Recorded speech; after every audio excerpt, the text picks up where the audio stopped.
Law enforcement in the North Sound announced not one, but two major breaks in cold cases. The Snohomish County Sheriff's Office says forensic DNA technology helped detectives identify remains that for decades were unknown mysteries. Fox 13 News reporter Steve Kiggin shows us how this private lab, giving police these big breaks, believes it's only a matter of time before cold cases become a thing of the past. So, Steve, that is a pretty bold prediction.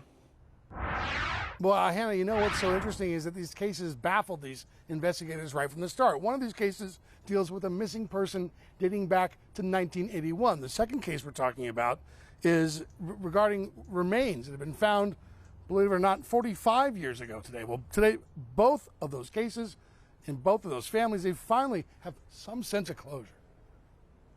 Any day, it's like the lottery. Somebody else could upload their DNA and we could get a brother that we match to. Detective Jim Scarp, working in the Snohomish County Sheriff's Office Cold Case Unit since 2005, helps announce developments for two cases long overdue for resolution. No family deserves to go more than 40 years without answered on their loved one's disappearance.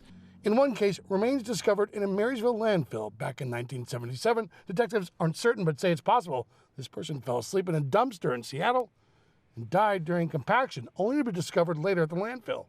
Recently, a femur sent to Othram Labs in Texas extracted usable DNA, then uploaded to GEDmatch, ended up matching other genetic material in the database down to the great niece level. With help from the U.S. Bureau of Indian Affairs, further testing proved relation to people of the Standing Rock Sioux tribe.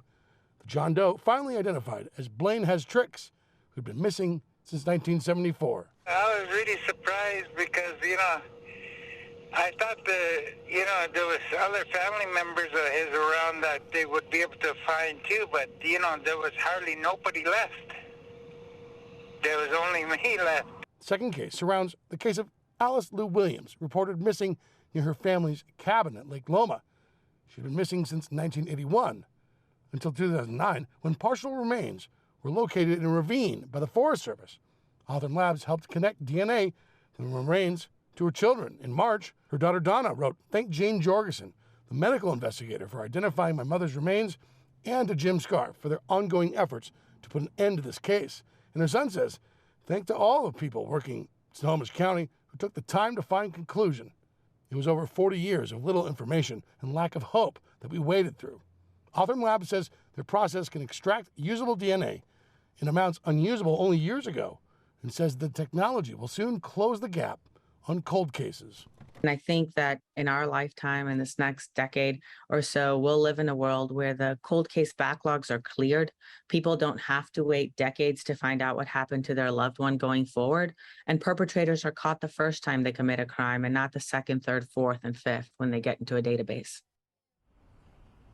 Now, that detective you met earlier, Detective Jim Scarp, he actually intended to retire just a few years ago until, if you don't remember, there were a number of these cold cases that really started to come out with resolution just a few years ago. He hung on. He says it's the reason that it's this technology and the advancement that's been able to help find so much resolution with all of these cases. Well, now he says he plans to retire in a couple more weeks. But for these two cases that we're talking about today, even though we know the identities of these two people, the investigation is still not over. The Sheriff's Office is still seeking information. If you have any information in either of these cases, either about Alice Williams or Blaine Has Tricks, you're asked to call their tip line.